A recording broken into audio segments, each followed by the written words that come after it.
जब तक आप यहाँ बैठे हैं आपकी ज़बान अल्लाह का जिक्र कर रही होती है, सुभान अल्लाह अल्हम्दुलिल्लाह पढ़ते रहते हैं। जब तक आप यहाँ बैठे हैं आपके कानों में कोई गाली कोई गाने की आवाज़ नहीं, सिर्फ अल्लाह रसूल के जिक्र की आवाज़ पहुँचती है। जो काम 1400 साल से खानकाहों में होता था, बड़े बड़े बादशाह आते थे खानकाहों में, वहाँ जौ की रोटी खिलाई जाती थी, सुबह शाम की दर्स की मजलिसें सजती थी और रात भर उससे नमाज पढ़वाए जाते थे। एक महीना के बाद जब बादशाह वहाँ से निकलता था तो उसके सीने का सारा घमंड और गुरूर ख़त्म हो गया होता था। तो खानका का मतलब purification of heart, purification of mind, दिल की पाकीज़गी और दिमाग की पाकीज़गी का एक मरकज़ खानका हुआ करती थी। इब्राहिम बिन अदहम रज़ी अल्लाह ताला अन्हु उसी खानकाहों के प्रोडक्ट थे। हज़रत मुज़फ़्फ़र बल्खी बल्ख से चल के बिहार आ गए। बिहार शरीफ में हुज़ूर मखदूम बिहार की खानकाह में आकर खिदमत करके सीने के सारे जंग और घमंड को निकालने लगे। इतने पाकीज़ा हो गए कि मुज़फ़्फ़र बल्खी अब एक वली कामिल बन गए। खानकाहों में होता था जो काम आज अनफॉर्चुनेटली यानी बदकिस्मती से अक्सर खानकाहों में तावीज़, गंडे, तेल पानी का काम होने लगा।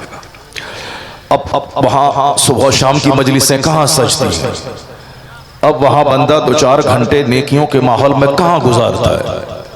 वहाँ तो तेल और पानी का राज है, झाड़ फूक और दुआ तावीज़ का राज है। मदरसे में पहले बादशाहों के बेटे आके पढ़ते थे और इल्म सीखते थे, लेकिन आजकल वो बातें भी खत्म हो गई। गरीबों के चंद बच्चे मदरसों में पढ़ते हैं, इल्ला माशाअल्लाह चंद मालदारों के बच्चे को छोड़कर। अब मदरसे में दीन सीखने लोग आते नहीं। आपको जब जरूरत होती है कि मेरे घर में 10 बच्चे चाहिए कुरान खानी के लिए, तब मदरसे का रुख आप करते हैं।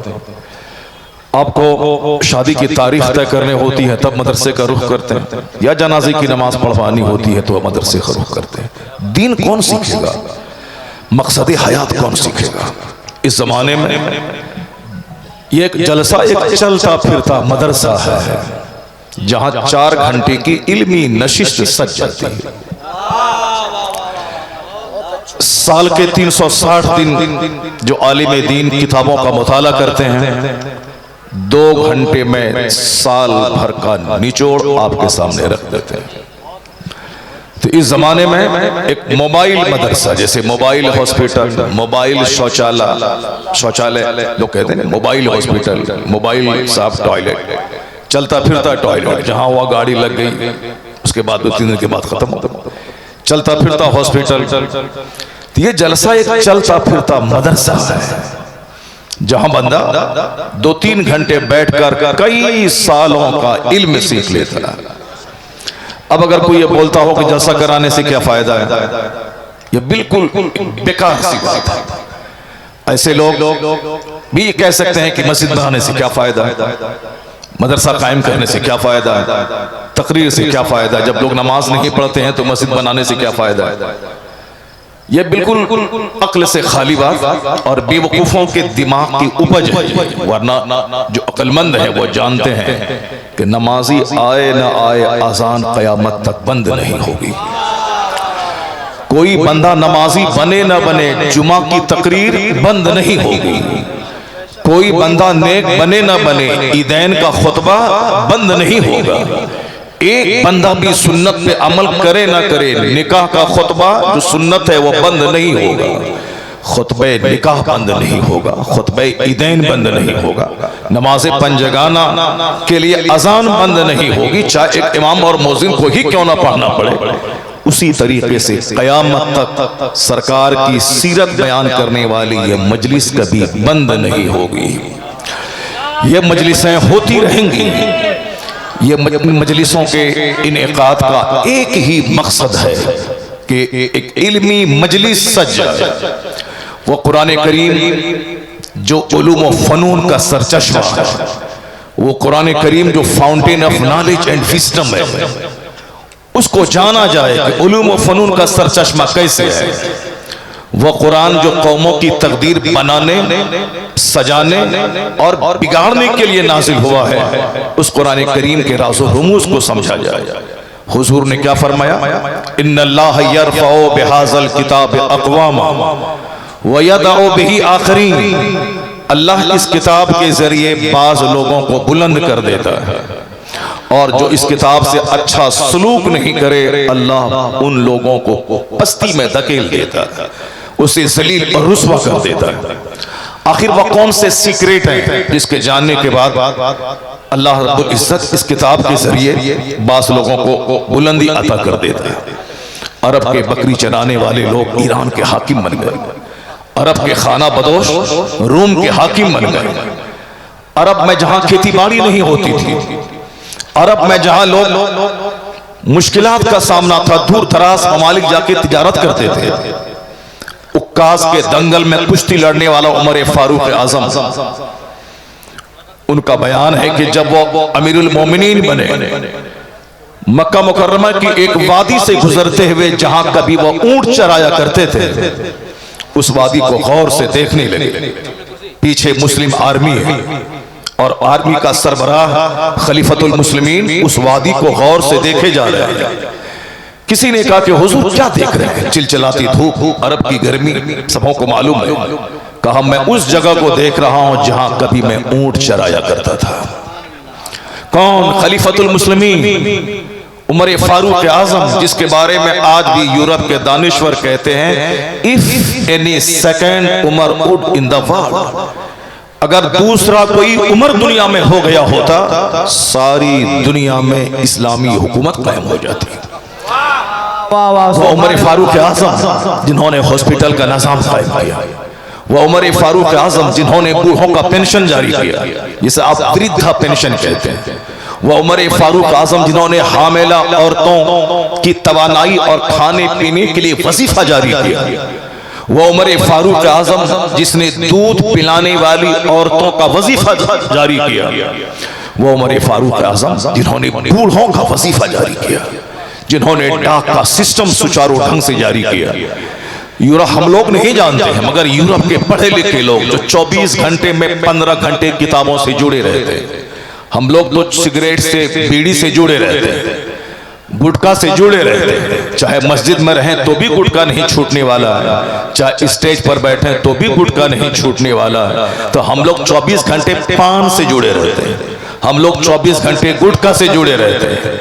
मुझे याद है बनारस के एक मुफ्ती साहब से मैंने कहा था, हुजूर पान खाना तो बुजुर्गों का तरीका है, आप पान क्यों नहीं खाते? उन्होंने कहा था कि मैं पान इसलिए नहीं खाता हूं कि जितनी देर चबाऊंगा, जितनी देर मुंह में थूक भरूंगा, उतनी देर 10 बार हुजूर पे दुरूद पढ़ लूंगा।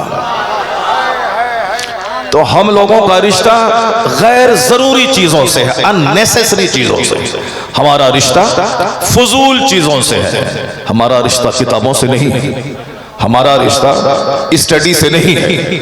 वो तो दुनिया में मुट्ठी भर कौम यहूदियों की है जो 24 घंटे में 12 से लेकर 18 घंटे जिसकी औरतें भी किताब पढ़ती हैं, जिसके बच्चे भी किताब पढ़ते हैं, और मुट्ठी भर होकर अमेरिका पे राज करते हैं। मुट्ठी भर यहूदी पूरी दुनिया की हर गली में कोल्ड ड्रिंक्स के नाम पे सारी दुनिया में अपना व्यापार फैलाते हैं, और फिर सबों का पैसा मुसलमान बच्चों, औरतों, बीमारों, माजूरों के मारने पे खर्च करते हैं। सीने में अगर दर्द हो इस्लाम का, अपने बाल बच्चों का, अपने बुजुर्गों का, तो कभी भी यहूदी प्रोडक्ट कोई मुसलमान इस्तेमाल ना करे, मगर शदीद जरूरत के तहत कि जिसके बगैर काम न चले, शौकिया कोई मुसलमान इस्तेमाल ना करे।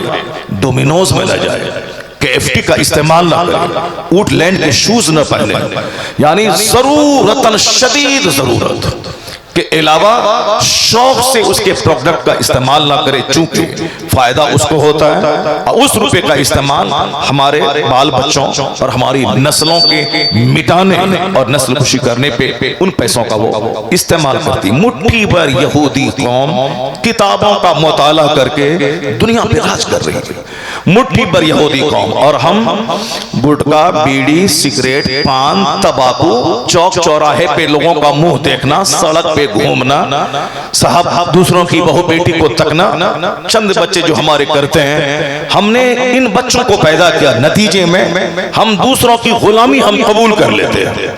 हम अपना सामान दूसरों पे थोप नहीं पाते, हम अपना प्रोडक्शन दुनिया को दे नहीं पाते। हवाई जहाज अमेरिका के दो भाइयों ने दिया, करोड़ों मुसलमान इस्तेमाल कर रहे हैं। माइक्रोफोन डेविड हक्स ने दिया, मेरे जैसे करोड़ों लोग उसका इस्तेमाल कर रहे हैं। माइक्रोफोन साहब टेलीविजन जेल बेयर्ड ने दिया, करोड़ों लोग इस्तेमाल कर रहे हैं। वह लोग दिमाग जलाते हैं, एक एक मिनट को बर्बाद नहीं करते, एक एक मिनट का सही यूज करते हैं, तब वह लोग मर भी जाते हैं, मगर दुनिया को एक प्रोडक्ट देकर कयामत तक के लिए दुनिया वालों पे एहसान कर जाते हैं। लोग उससे फायदा उठाते रहते हैं। बड़ा काम करने के लिए फजूल बातों से बचना होता है। बड़ा काम करने के लिए एक एक मिनट को कीमती समझना पड़ता है।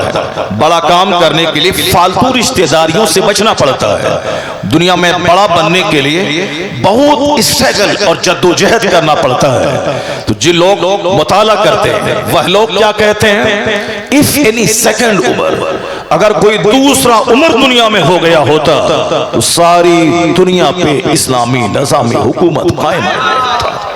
वह लोग कहते हैं, और हम लोग उमर फारूक आज़म रज़ी अल्लाह तआला अन्हु को एक आशिक़ रसूल की हैसियत से जानते हैं, उनके जलाल लबो लहजे की हैसियत से जानते हैं। जलाले उमर मशहूर है, जाहिर सी बात है, जलाले उमर मशहूर है, लेकिन इस कदर आजिजी और खाकसारी के पैकर हैं कि रात अपने कमरे को बंद करके अपने पांव पे दुर्रा मार के कहते थे, ये बताओ आज तुम कहां कहां चले, कहां कहां तुम चले।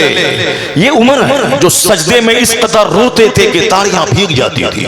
तो आदमी वो नहीं है जो इतना नॉर्मल हो के सब उस पर चढ़ बैठे, आदमी वो नहीं जो इतना हार्ड हो जो अपने बाल बच्चों और बीवी को प्यार ना दे सके।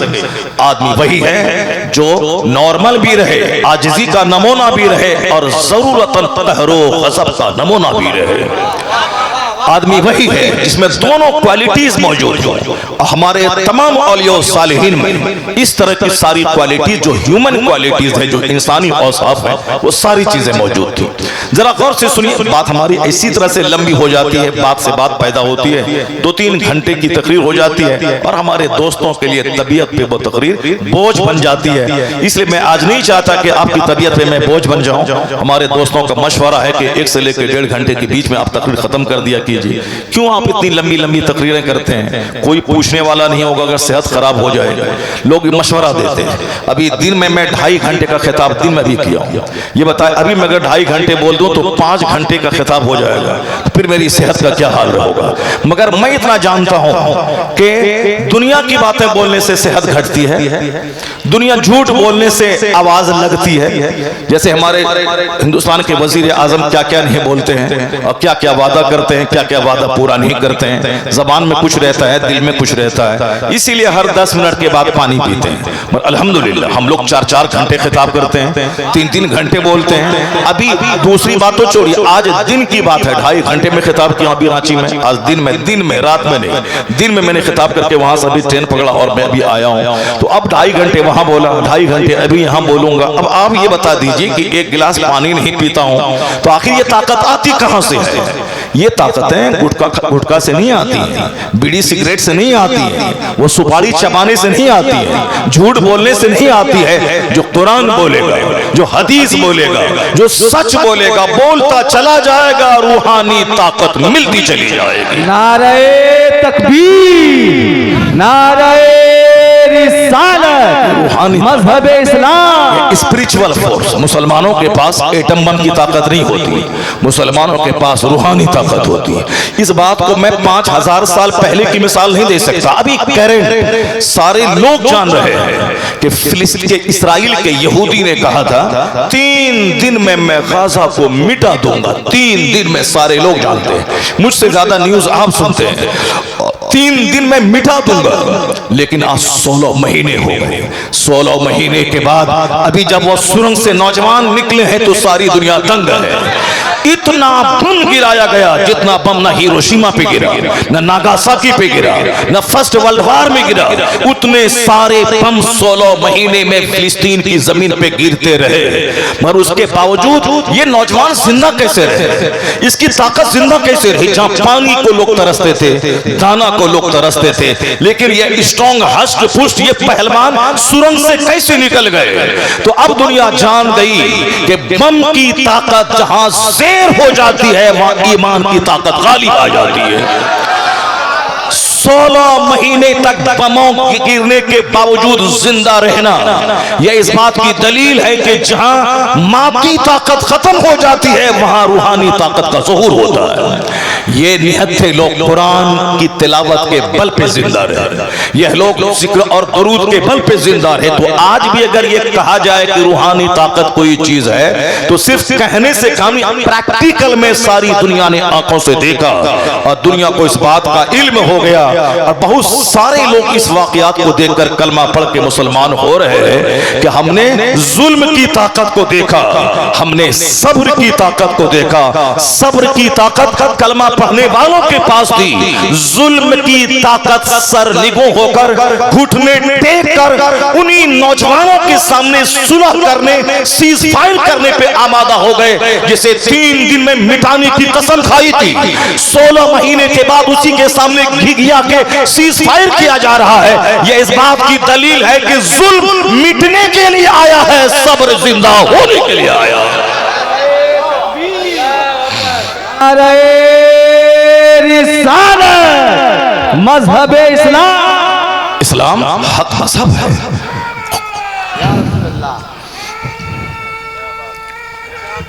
मेरा मजहब हक है, मेरा कुरान हक है, मेरे मुस्तफा हक है, मेरा दीन सच है। आज का जलसा आपको आवाज दे रहा है, कभी अपने मजहब के ताल्लुक से कभी आप इंफेरिटी कम्प्लेक्स के शिकार ना हो, एहसास कमतरी के शिकार ना हो, कभी भी नर्वस नहीं हो, कभी भी अपने मजहब के कानून को डिप्रेशन वाला कानून नहीं समझे। इस्लाम का कानून इतना जबरदस्त है जो इस मादी जमाने में सर चढ़ के बोल रहा है कि आज भी फिलिस्तीन के खंडरात पे अजान हो रही है, वहां जुमा की नमाज खंडरात और मलबे पे हो रही है। इसका मतलब है बम गिरा करके भी मुसलमानों के हौसलों को पस्त नहीं किया जा सका।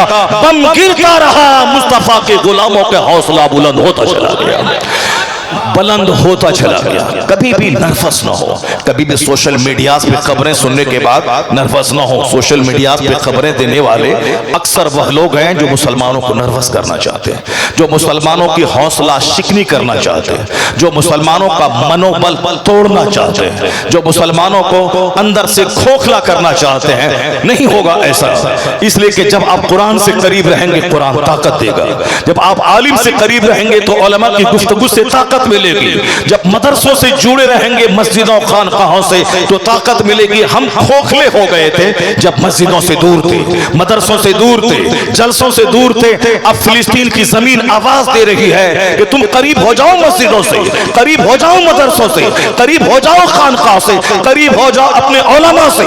ये करीबी जहां कुर्बत बढ़ती जाएगी, रूहानी ताकत तेरे सीने में आती चली जाएगी। मैं आज बताऊंगा अपनी तकरीर के हिस्सों में कि किस तरह अमेरिका और यूरोप की वादी में इस्लाम का सूरज चमक और निखर रहा है, कैसे पढ़े लिखे लोग इस्लाम की तरफ आ रहे हैं, किस तरह से कौन सी बातें हैं जो इस्लाम की तरफ माइल कर रही हैं। हमारे बच्चों को मोबाइल चलाने का जुनून बढ़ रहा है, क्योंकि हम लोग लालायित हैं, हम लोग बेचैन हैं। पता नहीं किसकी नजर लग गई और किसने हमारी दिमाग साजी की कि बच्चे तुम मोबाइल चलाओ डीएम बन जाओगे, तुम मोबाइल चलाओ तेरी बेटी आईएएस ऑफिसर बन जाएगी, तुम मोबाइल चलाओ तुम मालदार दौलतमंद हो जाओगे, तुम मोबाइल चलाओ दिन रात तुम साहब 10 मंजिला मकान बना लोगे। जबकि शहादत बिल्कुल इसके बरक्स है। मोबाइल चलाने वाले हमारे वो बच्चे जो आईएएस ऑफिसर बनने वाले थे वो साहब नामर्द बन गए, जो बच्चे प्रोफेसर बनने वाले थे मोबाइल चला चला के वह बेदीन हो गए, वह गैरों की गोद में जाके बैठ गए। हमारी बेटियां जो समूसलात की पाबंदी थी, इसी मोबाइल ने उसे कुफ्र के नरके में पहुंचा दिया। उसके बावजूद मेरी आंखें नहीं खुल रही हैं, जहां चाहे बस मोबाइल लिए जरूरतन इस्तेमाल किया जाए, न कि उसी में डूब करके अपनी इस कीमती जिंदगी को तबाह बर्बाद कर दिया जाए। मगर जो लोग दुनिया पे राज कर रहे हैं, हवाई जहाज देकर, कंप्यूटर देकर, मोबाइल देकर, माइक्रोफोन देकर, हेनरी फोर्ड मोटर कार दुनिया में पहली बार बनाने वाला ये मोटर ही है। जो हमारे मशीन में ये मोटर ही है, हवाई जहाज में मोटर है, फोर व्हीलर में मोटर है, ट्रेन में मोटर है, फ्रिज में मोटर है, साहब हर चीज में मोटर है। हेनरी फोर्ड ने सबसे पहली बार दुनिया को मोटर का फॉर्मूला दिया। आज हेनरी फोर्ड यानी फोर्ड के नाम पे जो फोर्ड गाड़ियां हैं, बड़ी बड़ी कंपनीज के नाम है, वो हेनरी फोर्ड है, जिन्होंने दिमाग जला कर, जिन्होंने सारी दुनिया से कट कर अपने आप को लाइब्रेरी में कैद करके, जिन्होंने तन्हाई में आसमान और जमीन पर रिसर्च करके एक जबरदस्त फॉर्मूला दिया। वो मर चुका बंदा, लेकिन आज दुनिया में करोड़ों गाड़ियां रोजाना सड़कों पे दौड़ रही हैं और करोड़ों मशीनें घर में काम कर रही हैं। किस कदर दिमाग जला के ऐसा फॉर्मूला दिया, वह मर गया। अरबों आदमी उसका इस्तेमाल करके फायदा हासिल कर रहे हैं। हम लोग जैसे मोबाइल चला रहे हैं, ऐसे मोबाइल नहीं आ गया। वो बंदा सारी दुनिया से कट गया, वो बंदा रिसर्च किया, वो बंदा शोध किया, वो बंदा चिंतन किया, वो बंदा एक एक मिनट को प्रेशियस कीमती समझा है, तब दुनिया को एक अजूबा चीज उसने दिया है। यही मैं बताना चाहूंगा कि चिंतन का मजाज किसने दिया है, शोध का मजाज किसने दिया है, रिसर्च का मजाज किसने दिया है, पढ़ने लिखने का मजाज किसने दिया है। हमारे बाल बच्चे गौर से सुन ले कि जिस अमेरिका यूरोप की तरफ ललचाई निगाहों से आप देख रहे हैं, और सारी चीजें वहां से आ रही हैं। बेसिकली अगर सघन अध्ययन आप करेंगे तो आपको पता चलेगा कि यूरोप आज साइंस की वजह से जवान जरूर है, मगर उसको जवान बनाने का फॉर्मूला न हिंदुस्तान से मिला है, न चाइना जापान से मिला है, न साहब मलेशिया इंडोनेशिया से मिला है। खुद उनका एतराफ है ये सारा फॉर्मूला अरब की सरजमीन से वहां के लोगों को मिला है। मैं अपनी तकरीर में बताऊंगा कि कैसे मिला है, और अगर मैं बोलूंगा तो आप बोलेंगे मौलाना जोरे बयान से काम ले रहे हैं। अगर हमारे मौलाना बोलेंगे, कहेंगे इस्लाम की खादिम है इसलिए बढ़ा चढ़ाकर बातें कर रहे हैं। लेकिन नहीं, जो बात मैं कह चुका हूं, इस बात को मैं नहीं, मैं उनकी बात को दोहरा रहा हूं। एक किताब है तामीर इंसानियत, द मेकिंग ऑफ ह्यूमैनिटी। उस किताब में एक बहुत बड़े दानिश्वर है, वो दानिश्वर क्या कहते हैं जरा गौर से सुनिए। मैं इसकी तशरीह की तौज़ीह मैं अपनी तकरीर में आगे करने वाला हूं। अब उन्होंने क्या कहा, वो कहते हैं it must be owned that all the knowledge whether of physics और एस्ट्रोनॉमी और एस्ट्रोलॉजी और mathematics which flourished in Europe from the 10th century was originally derived from the Arabian schools, and the Spanish Saracen may be looked upon as the father of European philosophy। ये John डेविनपोर्ट है, ये Christian है, सात समंदर पार के दानिश्वर है, हिंदुस्तान के नहीं है। हिंदुस्तान के लोगों को टांग खींचने से फुर्सत कहा है, हिंदुस्तान के लोगों को सड़कों पे दंगा करने से फुर्सत कहा है। हिंदुस्तान में जब तक जहालत रहेगी उस वक्त तक शहर जलता रहेगा, उस वक्त तक दंगे होते रहेंगे। जिस दिन हिंदुस्तान डॉक्टरों का मुल्क बन जाए, जिस दिन हिंदुस्तान इंजीनियर्स का मुल्क हो जाए, उस दिन सड़कों पे बम नहीं फटेंगे, उस दिन झंडा नहीं नोचा जाएगा, उस दिन दंगा नहीं होगा। जिस दिन हिंदुस्तान डॉक्टरों, प्रोफेसर, साइंटिस्ट का मुल्क हो जाए, उस दिन सारे लोग अमन पसंद हो जाएंगे, सड़कों पे दंगा नहीं होगा, लोग अपने घरों में गम नहीं बल्कि किताब का मुताला करेंगे, अपने से दूसरों को फायदा पहुंचाएंगे। ये बताइए, हवाई जहाज दिया अमेरिका ने, माइक्रोफोन दिया यूरोप ने, फ्रीज दिया यूरोप ने, एसी दिया यूरोप ने, मोटर कार दिया यूरोप ने। क्या यूरोप की सड़कों पे दंगे होते हैं? क्या हम बम फोड़ा जाता है? क्या वहां बिरादरी के और कास्ट के नाम पे जंगें होती है? नहीं, 1000 लोग रेलवे स्टेशन पे हैं, कोई किसी से बात नहीं करता है, सब अपने अपने काम में लगा हुआ है। कोई साहब सिस्टम पे वर्क कर रहे हैं, कोई साहब किताबों की स्टडी कर। 1000 लोग हिंदुस्तान में, 5 लोग में, चाहे हिंदू रहे या मुसलमान, 5 लोग जहां ऐसा लगता है जैसे कोई मछली मार्केट हो। हवाई जहाज पे हिंदुस्तानी सफर करते हैं, हवाई जहाज पे मछली मार्केट बना देते हैं। हमारे मुल्क के लोग AC 2 टायर में सफर करते हैं, वहां भी जोर जोर से मोबाइल चलाते हैं और सारे मुसाफिरों को कष्ट पहुंचाते हैं। यह है हमारे मुल्क का आईना। यह और बात है कि हम हिंदुस्तानी हैं, हिंदुस्तान के जर्रे जर्रे से मुझको प्यार है, वह दूसरे लोग होंगे जो हिंदुस्तान को जलाना भी चाहते हैं और देशभक्त भी बनना चाहते हैं। और अमेरिका यूरोप से घूम के जब इंडिया आते हैं तो अमेरिका यूरोप की तारीफ के पुल बांध देते हैं और साहब वहां के मकानात की तारीफ करते हैं। मगर अल्हम्दुलिल्लाह हम वो हिंदुस्तानी है कि अमेरिका यूरोप से वापस आने के बाद मैं पाकिस्तान गया, वहां से वापस आने के बाद मैंने कहा हमारे मुल्क की गलियां पाकिस्तान से अच्छी हैं। मैं दुबई गया जो अमेरिका के कॉलोनी कहलाता है, मैं दुबई से वापस आने के बाद का नहीं दुबई की फलकबोस इमारतों से बेहतर हिंदुस्तान की झोपड़ी है। मैं कहता हमारे लोग कहते हमारे उलमा इकराम कहां नहीं है, हमारे उलमा वहां हैं जहां हिंदुस्तान के इंजीनियर नहीं है। हमारे ये आलिम लॉस एंजलिस में है, कैलिफोर्निया में है, वाशिंगटन डीसी में है, न्यूयॉर्क में है, यह साउथ जर्मनी में है, जर्मनी की राजधानी बर्लिन में है, यह हॉलैंड में है, यह ऑस्ट्रेलिया में है, यह मालदीव में है। कहां नहीं हमारे हिंदुस्तान के आलिम है जो हिंदुस्तान का नाम पूरी दुनिया में बुलंद कर रहे हैं। मगर चंद शरीर किस्म के लोग हैं जिनकी निगाहों में हम खटकते हैं। वो हमारी देशभक्ति पे,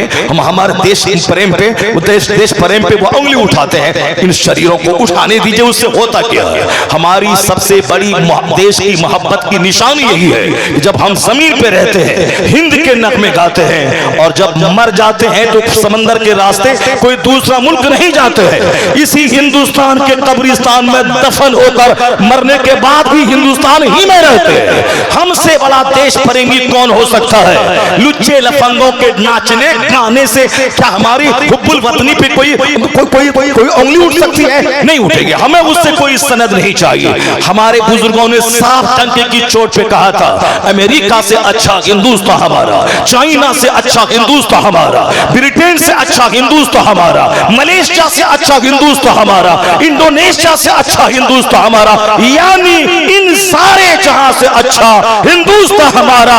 मुस्लिम है हम, वतन है सारा जहां हमारा।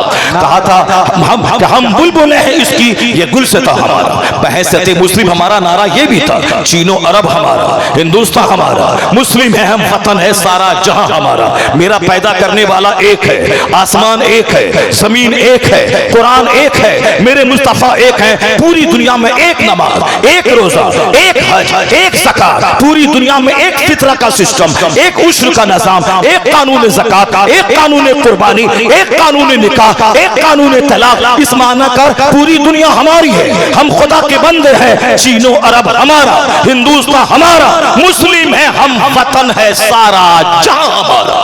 बहैसियत मुस्लिम सारी दुनिया हमारा मुल्क है, बहैसियत मुस्लिम सारी दुनिया हमारा मुल्क है, सारी दुनिया हमारी है, मेरे रब की बनाई हुई दुनिया है। हाँ, जो आदमी जहां रहता है वहां की मिट्टी से उसको प्यार होता है। दुनिया सब अल्लाह की बनाई हुई है, हम सारी दुनिया से मोहब्बत करते हैं, लेकिन चूंकि हिंदुस्तान की मिट्टी से हम पैदा हुए हैं इसलिए हमारा यह मुल्क अमेरिका से अच्छा है, चाइना से अच्छा है, जापान से अच्छा है, बांग्लादेश से अच्छा है, पाकिस्तान से अच्छा है, दुबई से अच्छा है, कतर से अच्छा है, मलेशिया से अच्छा है। तो बहैसियत मुस्लिम एक मरकज है मक्का मदीना, और बहैसियत हिंदुस्तानी हमारी राजधानी दिल्ली है और सारा हिंदुस्तान उस दिल्ली के इर्द गिर्द घूमता रहता है। इस तरह की बड़ी सोच किसकी होगी जो अमेरिका से वापस आने के बाद कहे हिंदुस्तान की सड़ी हुई गलियां अमेरिका के व्हाइट हाउस से बेहतर है, हिंदुस्तान की सड़ी हुई झोपड़ी लॉस एंजलिस के खरबों के मकान से बेहतर है। ये कोई नहीं बोलेगा, ये हिम्मत अगर किसी में है ये हमारे उलमा बोलेंगे, ये हमारे मदरसे के प्रोडक्ट बोलेंगे। और हम ही इस देश के सच्चे सेवक हैं। अंग्रेजों को भगाने में जो रोल उलमा का रहा है, इनके फतवे का रहा है, इनकी हिम्मतों का रहा है, किसी दूसरे का नहीं रहा। हजार लोग डींग मारते रहे मगर ये हजारों उलमा की लाशें जो दिल्ली की सड़कों के किनारे दरख्तों पे लटकी हुई थी, इन आलिमों का जुर्म क्या था? इनका जुर्म यही था कि इन लोगों ने अंग्रेजों के खिलाफ फतवे जिहाद दिया था, अंग्रेज को भगाने के लिए माहौल पैदा किया था। तो खून की नदी हमारी बहे, लाशें हमारी सड़े और आज मसनूई देशभक्त सामने आ जाए और हिंद कहे कि आजादी में मेरा रोल रहा था। नहीं, हिंदुस्तान को आजाद करवाने में मैक्सिमम जिसकी मेहनतें रही वो उलमाए मदारिस हैं जिन्होंने अंग्रेजों के भगाने का फतवा दिया था। तो खैर, हम कोई पॉलिटिकल आदमी नहीं है, हम एक धार्मिक आदमी हैं, हम एक मजहबी आदमी हैं, हम अपनी कौम को बुराई से बचाने का पैगाम देते हैं, हम अपनी कौम को अपने वतन से मोहब्बत करने का पैगाम देते हैं, हम अपनी कौम को कुरान से, हदीस से, आलिमों से, मदरसा से, मस्जिद से, खानकाहों से जुड़ने का पैगाम देते हैं। ना हमारा एम कोई सियासी है, ना राजनीतिक, ना पॉलिटिकल है, ना हम किसी पार्टी से बिलोंग करते हैं। हम एक मजहबी आदमी हैं, मजहब की बात बोलते हैं, लेकिन कभी कभी उनके सवालात का जवाब भी देना पड़ता है और उनकी दरीदा देहनी का इलाज भी करना पड़ता है, उनके कंफ्यूजन को दूर भी करना पड़ता है। अब जरा गौर से सुनिए, जॉन डेवेनपोर्ट क्या कहते हैं? वो कहते हैं it must be owned that. मैं अपने बच्चों से मुखातब हूं, मैं अपनी कौम से मुखातब हूं, मैं अपने उलमा और समाज के आम लोगों से मुखातब हूं। मैं कोई जटिल सब्जेक्ट नहीं उठाया हूं, मैं सिर्फ ये बताना चाहता हूं मदरसे के एहसानात किया है। इल्म का प्रचार और प्रसार सबसे ज्यादा किसने किया है? इस दुनिया को मॉडर्न बनाने, साइंटिफिक बनाने में किसका रोल ज्यादा रहा? जब तक लोग अपनी अहमियत नहीं समझेंगे, जब तक लोग मदरसे की अहमियत नहीं समझेंगे, नहीं मदरसा सिर्फ बाल बच्चों के माँ बाप के मरने के बाद चंद बच्चों को बुलाकर कुरान खानी कराने का के लिए टीम पैदा नहीं करता मदरसा। मदरसे की तारीख बड़ी रोशन रही है। देखिए गैरों की नजर क्या गई, कोई मौलाना पीर साहब नहीं, जॉन डेवेनपोर्ट एक क्रिश्चियन, वो क्या कहते हैं? वो कहते हैं it must be owned that all the knowledge whether of physics और एस्ट्रोनॉमी और एस्ट्रोलॉजी और मैथमेटिक्स, जो पढ़े लिखे लोग हैं वो जानते हैं। वो जॉन डेवेनपोर्ट ने कहा कि सारे उलूम जिसकी वजह से साइंस जवान हुई है, साइंस ने डेवलप किया है, वो उलूम क्या है? वो है फिजिक्स, वो है केमिस्ट्री, वो है बायोलॉजी, वो है एस्ट्रोलॉजी, वो है एस्ट्रोनॉमी, जिसको हम उर्दू और अरबी में बयान कर दें। मैथमेटिक्स का मतलब इल्म रियाज़ी, फिजिक्स का मतलब इल्म तबिया, केमिस्ट्री का मतलब इल्म कीमिया, बायोलॉजी का मतलब इल्म हयातिया, बोटनी का मतलब इल्म नबाता, ज़ूलॉजी का मतलब इल्म हैवाना, एस्ट्रोलॉजी का मतलब इल्म फल्किया, एस्ट्रोनॉमी का मतलब इल्म नुजूम। ए भाई बैठो बैठो बैठो बैठो, तमीज़ करेगा। यहाँ बूढ़े बूढ़े लोग बैठे, उसको पेशाब नहीं लग रहा है, इसको बोझ इसीलिए मालूम हो रहा है क्योंकि वो कॉमेडी सुनने आया था। मैं 4-4 घंटे खिताब करता हूँ, कोई कॉमेडी नहीं बोलता हूँ, कोई लतीफा नहीं ठोकता हूँ, कोई बगैर सरफिर की कहानी नहीं बोलता, चूंकि ये बच्चे आदी हो गए हैं, सिर्फ नाच सुनने के आदी हो गए हैं, लतीफा सुनने के आदी हो गए हैं, कव्वाली सुनने के आदी हो गए हैं, अब बगैर सर पैर की कहानी सुनने के आदी हो गए हैं। ये तहकीकी बात कहां से सुनेंगे? ये रिसर्च वाली बात कहां से सुनेंगे? ये अमल वाली बात कहां से सुनेंगे? ये कैसे सुनेंगे? इनकी बदअमली पे तनकीद की जा रही है, उसको मतली आती है, तो मतली नहीं आनी चाहिए। अगर कोई हमारी कमजोरी को इंडिकेट कर रहा हो, हमें कोई सकल जद्दोजहद का रास्ता दिखा रहा हो, उसका एहसान मानना चाहिए। यह हमें ख्वाबे गफलत से जगाता है और हमें राह रास्ता दिखाता है। नारे तकबीर, नारे रिसालत। बहुत सारे बच्चे हैं, बहुत सारे हमारे बच्चे हैं जो सड़कों पे घूम रहे हैं। वो क्या आए थे? जलसा का मतलब मेला, जलसा का मतलब दूसरों की बहू बेटी को देखना, या दूसरों की बेटी को देखेंगे, इसकी बेटी को कोई दूसरा देखेगा, या दूसरों की माँ को देखेंगे, इनकी माँ को कोई दूसरा देखेगा। इस हाथ से दे, उस हाथ से ले, टिट फॉर टैट, जैसी करनी वैसी भरनी। अभी एक मौलाना साहब बता रहे थे कि प्यार मोहब्बत की तावीज देने वाला एक साहब लखनऊ का आमिल साहब था, प्यार मोहब्बत की तावीज देता था दूसरों को, प्यार मोहब्बत की तावीज 10,000 रुपए, 11,000 रुपए, 12,000 रुपए। पता चला कि उसकी बीवी समाज के दूसरे लड़कों के साथ भाग गई, और जिनके साथ भागी वो तावीज उसी मौलवी से लिया था, उसी मौलवी से लिया था। किस कैसे कैसे हालात दुनिया में हो गए। ये हमारे बच्चे जो बाहर घूम रहे हैं, आखिर क्यों जलसा में आए थे? क्यों मेला देखने के लिए आए थे? जलसा सुनने आए हैं तो उसको जलसे में रहना चाहिए, आलिमों की बात सुननी चाहिए। रोजाना तो कॉमेडी देखता है, रोजाना तो फालतू बातें सुनता रहता है, रोजाना तो खेल तमाशे देखता रहता है। कभी कभी मदरसा अहले सुन्नत जामिया नौमानिया में इस जलसा साल में एक बार होता है, कभी कभी 2-2 साल में जलसा होता है। ये जलसा इसीलिए होता है ताकि साल भर की कारकर्दगी मदरसे की आपको सुनाया जाए, आपको दिखाया जाए, और फिर आपको मदरसे से करीब करके बताया जाए कि मदरसा क्या कर रहा है। बच्चे हाफिज बन के फारिग होंगे और आप इसी बहाने 2 घंटा बैठकर कुरान सुन लेंगे, कुरान की बातें सुन लेंगे, तो साल भर बच्चों को पढ़ाया है और एक दिन जलसा करवा के बच्चों के बाप के पढ़ाने का इंतजाम किया गया है। ये अजमत कुरान कॉन्फ्रेंस में आपके आने का मकसद यही है, एक दिन बैठकर अपना दीन सीखें, अपने दीन की बातों को जाने। जरा गौर से सुनिए जॉन डेवनपोर्ट क्या कहते हैं। वो कहते हैं ये सारे उलूम जिसकी वजह से साइंस जवान हुई है, अगला जुमला चौंका देने वाला। वो कहते हैं ये सारे उलूम अरबी मदारिस से लिए गए। कौन? मैं नहीं बोलता, मेरा पीर साहब नहीं कहता। हमारे पीर साहब को लड़ने से फुर्सत कहाँ है? हम पीर साहब को लड़ने से फुर्सत कहाँ है? और हमारे मौलवी साहब लोगों को चंदा से फुर्सत कहाँ है? तो फिर वो कहाँ तक की बातें करेंगे? अब चंदा करना भी जरूरी है, चूंकि चंदा के बगैर मदरसा चलेगा कैसे? मालदार लोगों ने तो साहब वो समझ लिया है कि मौलाना साहब चंदा भी करें, मकान भी बनाए, पढ़ाई भी करें और अपनी तनख्वाह कुछ चंदा करके लें, बाकी हम सदर सेक्रेटरी बने रहें, न मेरा हाथ मैला हो न पाँव मैला हो, मेरी सरदारी भी हाथ से न जाए। जब लोगों ने देखा कि साहब पहले मदरसा चलाने का मकसद ये था कि आलिम दीन आप मसनद पे बैठो, आप बच्चों को कुरान पढ़ाओ, बच्चों को तफसीर पढ़ाओ, तुम्हारे पास इल्म है तुम इल्म बांटो, मेरे पास दौलत है मैं तेरा इंतजाम करूंगा, मैं मदरसे की तामीर करूंगा, मैं बच्चों के खिलाने का इंतजाम करूंगा। तो दोनों अपनी जिम्मेदारी निभाते थे कि मौलाना इल्म सिखाएं, मसनद पर बैठकर दरसे कुरान दरसे हदीस दें, बाकी समाज के जिम्मेदार लोग उस मदरसे का मेंटेन करेंगे, वो तामीर भी करेंगे, ज़कात और खैरात कलेक्शन करके मुदर्रिसिन की तनख्वाह भी देंगे, बच्चों पे खाने का इंतजाम करेंगे। उनके पास दौलत है, वह दौलत लुटा के दीन बचाएंगे। इनके पास इल्म है, यह इल्म लुटा के दीन बचाएंगे, या इल्म की खैरात तकसीम करेंगे। बहुत अच्छे ढंग से चलता था। लेकिन जब हालात खतरनाक हो गए, जब लोग मदरसा चलाने से भागने लगे, आलिमों को नौकर समझने लगे, सारा काम इन्हीं को करना है, तो उलमा मांगने का मतलब है अपनी इज्जत को मिट्टी में मिला देना। मांगने का मतलब है तकरीर 5 घंटे करें, दिलों में जो मोहब्बत है जैसे ही रसीद लेके आपके पास पहुंचे वो सारी इज्जत मिट्टी में मिल जाती है। क्योंकि जो आदमी मुझसे मिलना चाहता है, जो मेरी गुफ्तगू सुनकर हाथ चूमना चाहता है, मेरी पेशानी चूमना चाहता है, कैसे तुम ऐसी ऐसी बातें बोलते हो?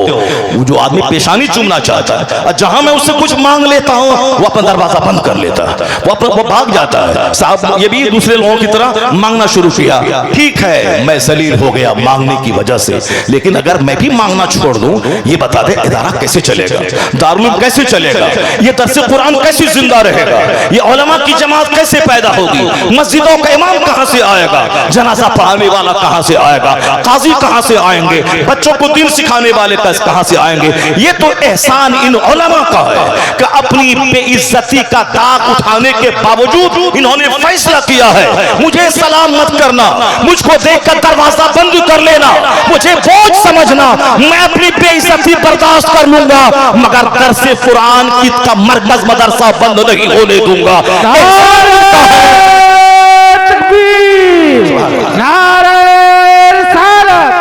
मसलक आला हजरत अज़मत कुरान कॉन्फ्रेंस एहसान इनका है। रमजान का महीना इबादत का महीना है, तिलावत का महीना है, घर में बाल बच्चों के साथ रहने का महीना है, लेकिन सारे आराम को त्याग कर कभी बंबई, कभी कलकत्ता, कभी धनबाद, कभी बरनपुर, कभी आसनसोल की सड़कों पे हैं, अपने लिए नहीं उन गरीब बच्चों के लिए जिसको यह दीन सिखा रहे हैं। मदरसे की तामीर करनी है, मुदर्रिसिन की तनख्वाह देनी है। क्या कोई डॉक्टर करता है, कोई इंजीनियर करता है, कोई प्रोफेसर करते हैं, कोई दुनिया का बहुत बड़ा काउंट और नवाब करता है?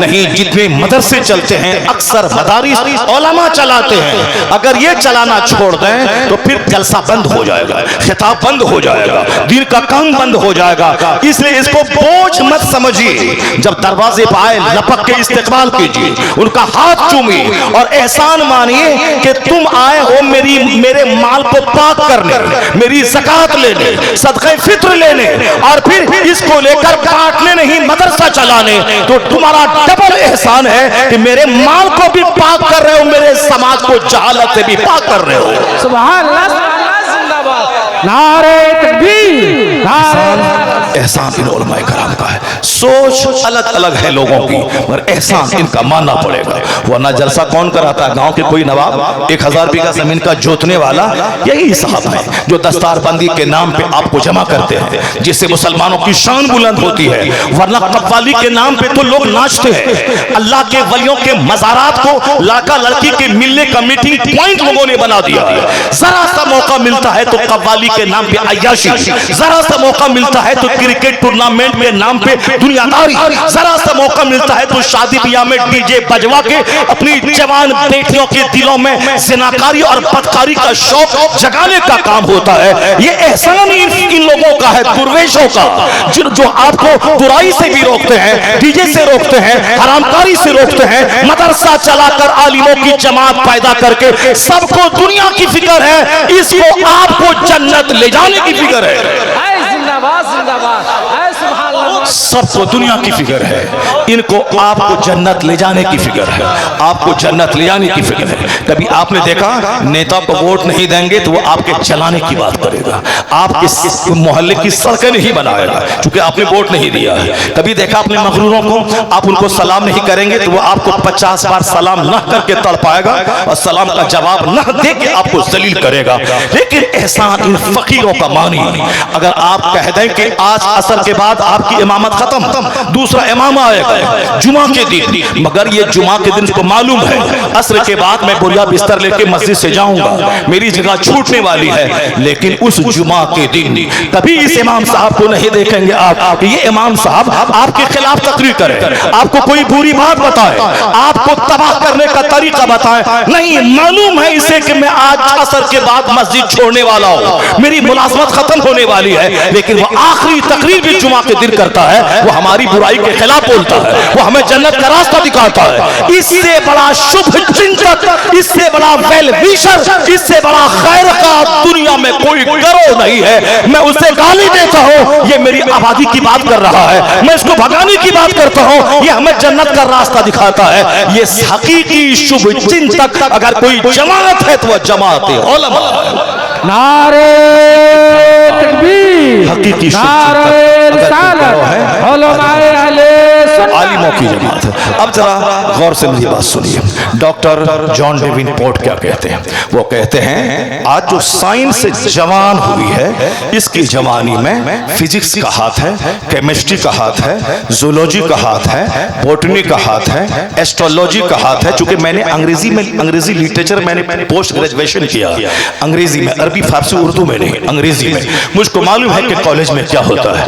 अलबत्ता बेसिकली मैं मदरसे का तालिब इल्म हूं, मगर मेहनत करके मैंने मैट्रिक में 400 बच्चों में टॉप रिजल्ट निकाला है, 4 बच्चों में 400 बच्चों में टॉप रिजल्ट निकाला है। तो इल्म दाढ़ी में नहीं रहता है, इल्म पगड़ी में नहीं रहता है, इल्म तो सीने में रहता है, इल्म सीने में रहता है। ऐसा नहीं कि साहब दाढ़ी रखने के बाद हम क्या अंग्रेजी पढ़ेंगे, दाढ़ी रखने के बाद क्या हम बिजनेस कर पाएंगे? नहीं, ये तो सोच बिल्कुल जाहिलाना है, क्योंकि इल्म का संबंध हृदय से है, इल्म का संबंध मेहनतों से है। जो भी मेहनत करेगा, मैंने आज तक हद शरअ से कम दाढ़ी नहीं रखी है। हद शरअ यानी एक मुश्त रखना, एक मुश्त से आगे दाढ़ी बढ़ जाए उसको कटा लेना चाहिए, क्योंकि एक मुश्त से आगे दाढ़ी जितनी लंबी होती जाएगी अक्ल घटती चली जाएगी।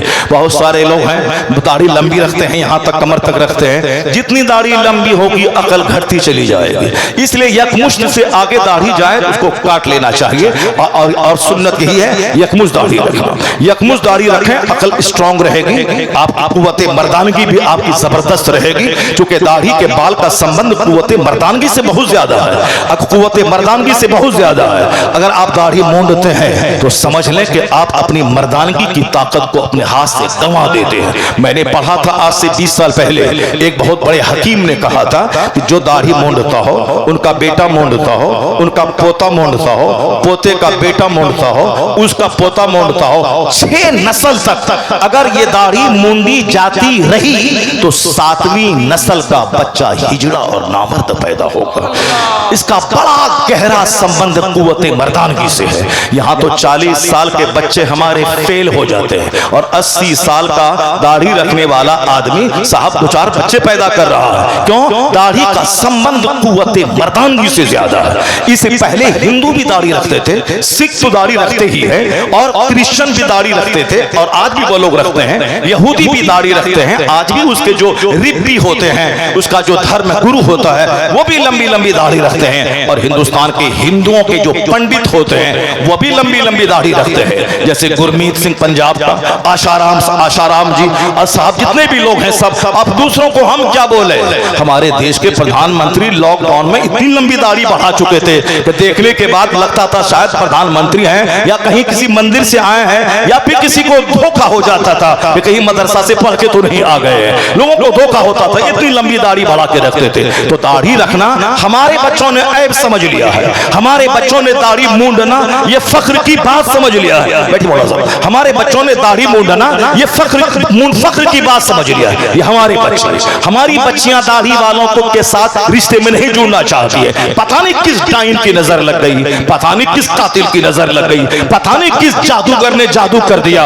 ये पंजाबियों की गोरी गोरी बेटियां, पंजाबियों के बच्चे दाढ़ी रखते हैं, सर पे पगड़ी पहनते हैं, बहुत हमसे ज्यादा ऊंची पगड़ी पहनते हैं। आखिर इसकी गोरी खूबसूरत बेटियां ये नहीं बोलती है कि दाढ़ी जंगल है, ये नहीं बोलती है कि पगड़ी देखने में बूढ़े की तरह लग रही है। नहीं, ये पढ़ी लिखी लड़कियां, इसकी IAS ऑफिसर, इसकी इंजीनियर, इसके डॉक्टर, ये सारी बेटियां उसी दाढ़ी वाले के साथ निकाह में बनती है।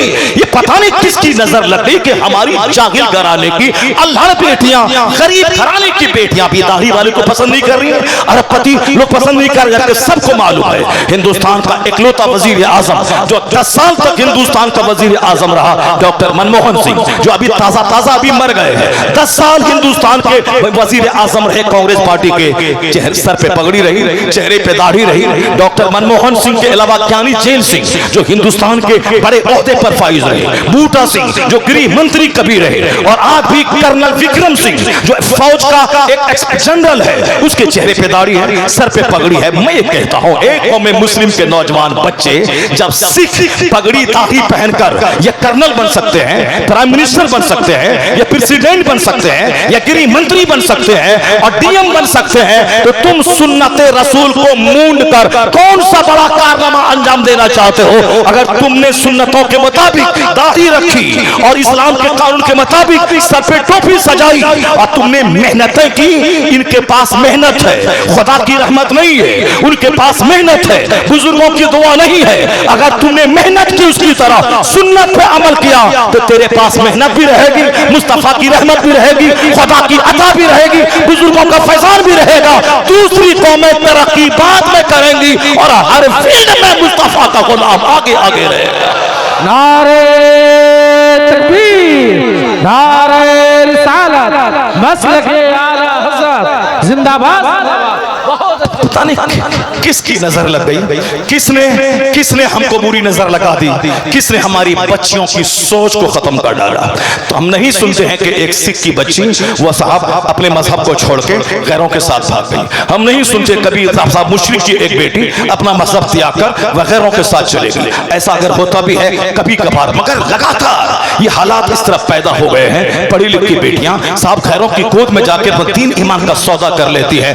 इसका सारा जिम्मेदार वो घर का माहौल है, माँ बाप है। जब बार बार हम ये बोलेंगे वो इंजीनियर बन गया करोड़ों कमा लिया, वो डॉक्टर बन गया अरबों कमा लिया, वो IAS ऑफिसर बन गया खरबों कमा लिया, वो बंबई में फैक्ट्री डाल दी अरबों कमा लिया, तो हमारे छोटे छोटे बच्चे जो मेरे आंगन में पलते हैं वो छोटे छोटे बच्चों के दिमाग में इसका असर ये पड़ेगा कि दौलत कमाना यही सबसे बड़ी चीज है, मकान बनाना यही मकसद हयात है, फॉर्च्यूनर खरीदना यही मकसद हयात है। चाहे सट्टा जुआ खेल के खरीदें, चाहे झूठ बोल के खरीदें, चाहे दूसरों को ठग के खरीदें, चाहे दूसरों की जमीन पे कब्जा करके खरीदें, चाहे डकैतों का एक ग्रुप बना के चोरी डकैती करके हम खरीदें, माल खरीदना है। क्योंकि हमारे घर में यही जुनून पैदा किया जाता है। मगर राजस्थान में एक गांव है, उत्तर प्रदेश में, जिसकी आबादी 200 है, उस 200 की आबादी में 70 बच्चे IAS ऑफिसर है। वहां की लड़कियां सड़कों पे नजर नहीं आती है, क्योंकि वहां यही चर्चा होता होता है। वो आईएएस ऑफिसर बन गया,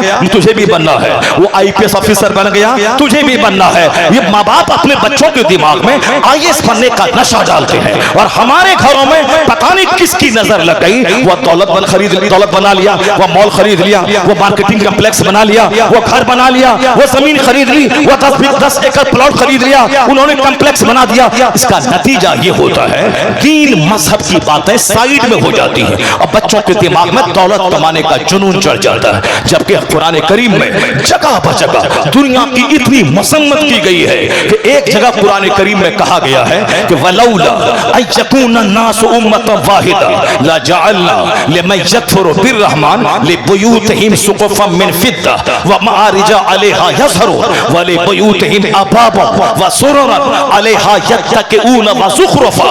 अल्लाह फरमाता है अगर ये सारे लोगों के एक प्लेटफॉर्म पे आने का अंदेशा ना होता, यानी दुनिया के सारे लोगों के काफिर होने का चांस नहीं होता, तो हम अपने बागियों को, अपने दुश्मनों को, अल्लाह कहता है जो अल्लाह को नहीं मानता वो अल्लाह का दुश्मन, अल्लाह कहता है मैं अपने दुश्मनों को, मैं अपने मुनकिरों को, जो मेरा इनकार करता है कि अल्लाह नहीं है, अल्लाह है इसका इनकार करता है, मैं अपने मुनकिरों को इतनी दौलतें दे देता कि उनके मकान की छत में चांदी की बना देता, उनके मकान की छत में चांदी की बना देता, उनके मकान की सीढ़ियां व मआरिजा अलैहा यज़हरून, सीढ़ियां मैं चांदी की बना देता जिस पर यह मुशरिक, ये काफिर चढ़ करके छत पे जाते।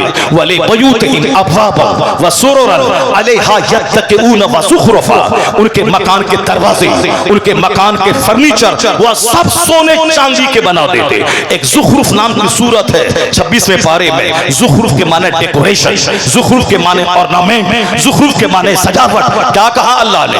अगर हम ऐसा कर देते तो दुनिया के सारे लोग काफिर हो जाते, सारे लोग मुशरिक हो जाते। जाहिर सी बात है जब काफिरों के मकान की छतें चांदी की बन जाती तो सारे लोग उसी को सच मान के काफिर हो जाते।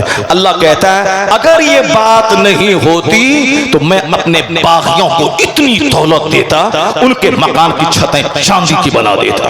मगर आगे अल्लाह कहता है वइन कुल्लु ज़ालिका लम्मा मताउल हयाती दुनिया, अल्लाह कहता है अगर हम ऐसा कर भी देते, सोने चांदी का घर बना भी देते, तो कितने दिन तक उस घर में रहेगा? 70 साल, 80 साल, 90 साल, जो अल्लाह के नजदीक 1 मिनट है। और अल्लाह आगे फरमाता वल आखिरतु इंद रब्बिका लिल मुत्तकीन, यानी मरने के बाद जो आखिरत है जहां का एक दिन 50,000 साल के बराबर है, वहां सोने चांदी की ईंट से बनी हुई जन्नत, हूरो गिलमान, शहद की दूध की पाकीज़ा नहरें, वहां 70-70 हजार गिलमान चांदी की तरह चमकते हुए नौकर गुलाम। वह किसके लिए है? अल्लाह फरमाता है आखिरत की सारी नेमतें, आखिरत की सारी इज्जतें जो कभी खत्म नहीं होने वाली है, वह उसके लिए है जो दुनिया में अल्लाह से डरता रहेगा, अल्लाह पर ईमान लाएगा, दुनिया से दामन बचाएगा। 70-80 साल, 1 मिनट जहां खत्म हुआ, खरबों साल की राहत है उस पर निछावर कर दी जाएगी। इस आयत करीमा के बयान करने का मतलब क्या हुआ? अल्लाह ये फरमाता है कि तुम तो दुनिया का गुलाम नहीं होना, तुमको दुनिया के पीछे पागल नहीं होना है। तेरा मतमहे नजर जन्नत है, तेरा मकसद हयात जन्नत पाना है, तुझे इस दुनिया को आखिरत की खेती समझना है। और सुनिए हुजूर ने क्या फरमाया, आका अलैहिस्सलाम फरमाते हैं लौ कानत दुनिया इंदल्लाहि जनाह बऊदा, अगर ये दुनिया अल्लाह के नजदीक मच्छर के पर के बराबर भी इसका कोई महत्व होता। जरा गौर से सुनिएगा, यह हदीस पाक में आया है। आका अलैहिस्सलाम फरमाते हैं अगर यह दुनिया जिसके लिए हम लालायित हैं, जिसके लिए हमारे बच्चों का ईमान खत्म हो रहा है, जिसके लिए हमारे बच्चों का पर्दा खत्म हो रहा है, जिसके लिए हमारे बच्चों की तहजीब मिट रही है, असल इसी दुनिया ने मेरी बच्ची को जींस टी शर्ट पहनाया, हमारी बच्ची को जो पर्दे में रहने वाली थी, जिनको अल्लाह ने शर्म की चीजें दी हैं, ये फटा हुआ जींस पहनकर, ये टाइट चुस्त टी शर्ट पहन के जो दावतें ज़िना समाज में दे रही है। जिसको पर्दे में रहना था वो शमे महफिल बनी हुई है, उसको जिसको घर में रह के घर को रश के जन्नत बनाना था, वो साफ सड़कों पे नौजवानों की आंखें खराब कर रही हैं। क्यों? डिग्री मिलेगी, नौकरी मिलेगी, नौकरी करने के बाद मेरी बेटी खाएगी पिएगी, चाहे उसके सुख में आग लगे, शरीर में आग लगे, मगर ये नौकरी करेगी। नौकरी करने वाली 99% बेटियां, उनका रिश्ता शौहर से अच्छा नहीं है। मैं बेंगलोर में रहता था, इदारे शरिया वहां कायम है, वहां एक डीएम औरत का केस वहां आया था। उनके शौहर भी आईएएस ऑफिसर थे, उसकी वाइफ भी आईएएस ऑफिसर थी, तो मुसलमान थी वो। वहां केस ये आया था कि मैं इनसे खोला लेना चाहती हूँ, मैं इनसे तलाक लेना चाहती हूँ। अगर उनका शौहर चपरासी होता, चलो बात समझ में आने वाली है, मैं आईएएस ऑफिसर हूँ, मेरा शौहर चपरासी है, मेल नहीं खाएगा। मैं आईएएस ऑफिसर हूँ, मेरा शौहर स्कूल का टीचर है, मेल नहीं खाएगा। मैं आईएएस ऑफिसर हूँ, ये ब्लॉक डेवलपमेंट ऑफिसर है, मेल नहीं खाएगा। मगर ये भी आईएएस ऑफिसर है, उसका शौहर भी आईएएस ऑफिसर है, आखिर मेल ना खाने की क्या वजह है? अपने आप को फिर तलाक लेकर यहाँ तो कुंवारी बेटियों की शादी होने में ताकीर हो रही है, और जो बच्चे की माँ हो, जिनकी शादी के 2, 4, 5 साल हो चुके हों, आखिर वो तलाक लेने का क्या मतलब है? क्या मतलब यही है कि मैं सर्विस में हूँ, मैं सर्विस करती हूँ, मेरे पास साहब कितने लड़के हैं, न जाने किस ड्राइवर से, न जाने किस हॉकर से, न जाने किस चपरासी से दिल लग गया हो। नहीं सुना आपने एक कांग्रेस की लीडर बिहार की, जो कांग्रेस पार्टी से एमएलए विधायक बनी थी, जो उसके पास बॉडीगार्ड थे, उसी बॉडीगार्ड के साथ जवान बेटे की मां चक्कर चला रही है। चक्कर चलाने की वजह से उसका सियासी कैरियर खत्म हो गया, उसको पार्टी ने निकाल दिया, वो टिकट से महरूम हो गई, अब अभी आम आदमी की तरह सड़कों पे घूम रही है। इस चक्कर की वजह से मैं आपसे कहना चाहता हूं कि आज जिसको शर्मो हया के जेवर बन के रह रहा था, हमने नौकरी के शौक में उसकी जिंदगी को मिट्टी में मिला दिया। उससे बेहतर तो मेरी वो खातून है जो बाहर शरत पढ़ रही है, कंजुल ईमान पढ़ रही है, अनवारी शरत पढ़ रही है, 5 गना नमाज पढ़ रही है, और कोई नौकरी नहीं है, रानी बनकर अपने शौहर के पास रह रही है। नाश्ता बना के शौहर को रवाना कर दिया, शौहर स्कूल चला गया, शौहर दुकान पे चला गया, ये आराम से रानी बन के फर्नीचर पे सोई हुई है। ये तो 60 बरस तक, अगर मेरी बेटी टीचर बन गई तो 62 साल तक उसको स्कूल में रोजाना 5 घंटे पढ़ाना है, अपना दिमाग चलाना है। वह थकी मांदी जब घर में आएगी तो शौहर की खिदमत क्या कर पाएगी? महीने में जब 50,000 मिलेंगे तो वह बोलेगी मेरे बाप ने जमीन बेच के पढ़ाया है, मैं उसे पैसा दूंगी। शौहर बोलेगा तुम मेरी बीवी है, मुझको पैसा दो। ये जंगो जदाल के लिए आपने नौकरी दिलाया है, अपनी बेटी के सुख का कत्ल आपने किया है। वो बेटियां रानी बन के है, नमाज़ें पंजगाना पढ़ती हैं, शौहर की खिदमत करती हैं, घर में रानी बन के रहती है। शौहर मारे मारे फिरेगा, हल चलाएगा, दुकान में रहेगा, रोजी उसके जिम्मे है, रोटी उसके जिम्मे है, कपड़ा उसके जिम्मे है, महर की रकम उसके जिम्मे है। वो तो रानी बन के रहती है, सोई पड़ी रहती है, तिलावत इबादत करती है, और जब मरेंगी तो कनीज़े फातिमा बनकर जन्नतुल फिरदौस चली जाएगी। ये कौन सा काम तुमने करवा दिया कि स्कूल में रहे तो गैर मर्दों के साथ रहे, और साफ दफ्तर में है तो गैर मर्दों से हाथ मिलाए। बेटियां पढ़ेगी, बेटियां पढ़ने में बहुत तेज है। बेटा क्या करेगा? ये तो बेटा हमारी यादगार है, जो बेटा मेरी निशानी है, जो बेटा मेरे घर में रहेगा, जिससे नस्लें चलेंगी। तो ये बेटा गांजा पिएगा, ये बेटा चरस पिएगा, ये बेटा 5 घंटे मोबाइल चलाएगा, ये बेटा दूसरों की बहू बेटी का ताक झांक करके प्यार मोहब्बत की कहानी रचेगा। जिसको डीएम बनना था वह दिल फेंक आशिक बन रहा है, जिसको आईएएस ऑफिसर व साइंटिस्ट बनना था वो चरसी और गांजा पीने वाला बन रहा है। अपने बेटों के ताल्लुक से लापरवाही, क्योंकि बेटा डांट रहा है, और जब बिटिया दूसरों के घर में जाके आराम करेगी, इबादत करेगी, उसको पढ़ाने का जुनून चढ़ गया है ताकि उसकी जिंदगी में कड़वाहट आए। नौकरी करने के बाद शौहर से रिश्ता बिगड़ जाए, प्यार मोहब्बत के नाम पे उसकी जिंदगी तल्ख हो जाए। एक कौम मुस्लिम, अल्लाह ने कहा है तेरी औरतें घर में रहे, पर्दे में रहे, पर्दे में रहे, और तुम्हारे बच्चे वो आईएएस ऑफिसर बने, वो डीएम बने, साइंटिस्ट बने, आलिम बने, मुफस्सिर बने, मुहद्दिस बने। तुम्हारे बच्चे साइंटिस्ट बनेंगे, समंदर में 5 महीने रहेगा, फजाओं में 10 महीने रहेंगे, दुनिया वालों को अपनी तरफ से देगा। जिसे पढ़ाना था उसे गांजा खोर बना दिया, और जिसे नहीं पढ़ाना था पटावा जींस पहनकर उसको हमने पटा जींस पहना के दावतें ज़िना देने के लिए समाज में छोड़ दिया। नतीजे में घर में आग लगी है, घर में कोहराम बपा है, हर घर में इख्तिलाफ, हर घर में इंतशार, हर घर में आवाज दी जा रही है इस्लाम की तरफ से। तुम अपने अपने बच्चों को पढ़ाओ, उसे बहादुर बनाओ, उसे मुजाहिद बनाओ, आईएएस ऑफिसर बनाओ। अपनी बेटियों को उसको इखलाक सिखाओ, दीन सिखाओ, उसे कनीज़े फातिमा बनाओ, तो घर में इख्तिलाफ की आग बुझेगी, तेरा घर रश के जन्नत बन जाएगा। घर में अमन उस वक्त कायम होगा जब हमारी बेटियां पर्दे में रहेंगी, जब हमारी बेटियां कायदे से रहेंगी। जरा गौर से सुनिए, बातें हमारी थोड़ी सी तवील हो गई। अब मैं अपने टॉपिक पे लौट के आता हूं, क्योंकि बहुत एक लंबी गुफ्तगू मुझको करनी है, क्योंकि आज बहुत शौक से आप सुन भी रहे हैं और बोलने को जी भी कर रहा है। वरना साहब जहां 2-4-10 लोग रहते हैं वहां बड़ी कीमती गुफ्तगू करने में थोड़ा अच्छा नहीं लगता, मगर यहाँ सारे लोग, सारा मजमा बिल्कुल जवान है। मैं एहसान मानता हूँ मौलाना साहब का, इन्होंने बर वक्त अच्छे वक्त में हम अच्छी गुफ्तगू के लिए हमको उन्होंने दावत दी। मैं कोशिश करूंगा कि आप मायूस नहीं हो।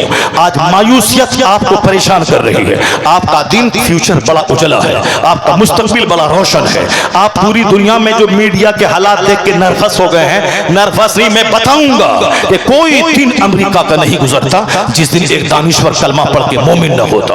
कोई दिन यूरोप का नहीं गुजरता जिस दिन वहां का पढ़ा लिखा साइंटिस्ट कलमा पढ़ के मोमिन न होता। ये हिंदुस्तान के 2-4 कम पढ़े लिखे लुच्चे लफंगे क्या जाने के मुस्तफा कौन है, इस्लाम क्या है। ये तो बस 2 घंटी बजाना है, 2 रुपया कमाना है, उसके लिए मुसलमानों को गाली देना है, अंध भक्तों के बीच का हीरो बन जाना है, और फिर 2 रोटी कमाना है, खाना है। ये क्या जाने। अमेरिका का वो पढ़ा लिखा आदमी जिसने तारीख को अपनी आंखों की पुतलियों में समेट लिया, वो डॉक्टर माइकल हार्ट, उसने मेरे पैगंबर के बारे में क्या कहा। वो कहते हैं he is the only man in history who was supremely successful on both levels, religious and secular। वो अमेरिका 7 समंदर पार जहां से हवाई जहाज का फॉर्मूला आ रहा है, वहां का दानिश्वर क्या कह रहा है, इस इंसानी तारीख का, मानव इतिहास का एकलौता आदमी है मोहम्मद अरबी, जो सियासत और मजहब दोनों सतह पे सबसे ज्यादा कामयाब तरीन शख्स हुआ है। पूरी दुनिया का सफलतम पुरुष। ये गिरी साहब रामगिरी क्या जाने, ये अति नरसिंहानंद क्या जाने, ये नुपुर शर्मा क्या जाने, ये तिवारी क्या जाने। ये 2-4 लोग हैं जो रोटी खाने के लिए वो इस्लाम के पैगंबर को गाली देते हैं। मगर इसी हिंदुस्तान का एक हिंदू बहुत बड़ा पढ़ा लिखा आदमी, उसने क्या कहा। उस हिंदू ने उसने कहा the personality of Muhammad, it is most difficult to get into the whole truth of it, only a glimpse of it I can catch. एक गैर मुस्लिम हिंदू ब्राह्मण वो कहता है इस्लाम के पैगंबर की अजमत की तह में उतरना बहुत मुश्किल है। मैं एक चैप्टर उनका पढ़ता हूं, उनकी क्वालिटीज का दूसरा चैप्टर सामने आ जाता है। वो कहते हैं इस पृथ्वी का हीरो यानी अबकरी इंसान, लाजवाब हस्ती कोई है तो मोहम्मद अरबी की जात गिरामी है। पत्थर फेंकने की जरूरत नहीं है, थाना घेरने की जरूरत नहीं है, बल्कि इन गैर मुस्लिमों ने हमारे पैगंबर की शान में जो जो कलमात कहे हैं उसको हाईलाइट करने की जरूरत है। अगर वो मेरे पैगंबर के खिलाफ बोलता है तो उसी की बिरादरी का उससे बड़ा पढ़ा लिखा आदमी, उसने मेरे पैगंबर की जो तारीफ की है उस तारीफी जुमलों को दीवार में लिख दे, उन तारीफी जुमलों को व्हाट्सएप में एक दूसरे को शेयर करे, उन तारीफी जुमलों को दुनिया वालों को पहुंचा दे कि तुम भी तो गैर मुस्लिम हो, तुम इस तरह की बातें कर रहे हो, और ये भी तो पढ़ा लिखा गैर मुस्लिम है जिन्होंने हमारे पैगंबर के बारे में जबरदस्त अपने दिल के जज्बात को खोल के रख दिया है। वो कहा, वो आखिर में कहता all these magnificent role in these departments of human activities he is like a hero. मुसलमान नहीं, मौलाना नहीं, पीर साहब नहीं, एक हिंदू ब्राह्मण। वो कहता इंसानी जीवन के हर क्षेत्र में जो मुस्तफा का योगदान रहा है, जो उनका मार्गदर्शन रहा है, जो उनके एहसानात रहे हैं, जो उन्होंने जीवन के जीवन शैली दी है, कहते हैं उसको देखकर कहा जा सकता है इस पृथ्वी का लाजवाब इंसान मोहम्मद अरबी अलैहिस्सलाम। इसी को आला हजरत बरेली से कहा कोई बड़ा नहीं है, ना प्रोफेसर बड़ा, ना थिंकर बड़ा, ना ऑफिसर बड़ा, सबसे आला व औला हमारा नबी, सबसे बाला व वाला हमारा नबी, सारे ऊंचों में ऊंचा समझिए जिसे है उस ऊंचे से ऊंचा हमारा नबी। पैगंबर आजम को पढ़ने के बाद पता चलता है किस तरह हमारे पैगंबर सर्वश्रेष्ठ हैं, कैसे हमारे पैगंबर महानतम पुरुष की सूरत में इस दुनिया के लिए रहमत बन के जलवागर हुए हैं। अब जरा गौर से सुनिए क्या कहा उसने, जॉन डेविड पोर्ट ने। उसने कहा कि सारे उलूम अरबी मदारिस से लिए गए हैं और the Spanish Saracen may be looked upon as the father of European philosophy. आप बोर तो नहीं हो रहे हैं, आप लोग बोर तो नहीं हो रहे? गुफ्तगू हार्ड तो नहीं हो रही आपके लिए? बिल्कुल हार्ड मैं सिंपल करके आप तक पहुंचा रहा हूं। बहुत सिंपल गुफ्तगू आप तक मैं पहुंचा रहा हूं। शदीद हाजत हो कि पेशाब कपड़े में हो जाएगा, उस हालत में जाने की परमिशन है, वरना आम हालत में आप उलझन के शिकार ना हो, बल्कि आप खामोशी से बैठे रहें। एक मालूमाती खिताब आप तक पहुंच रहा है।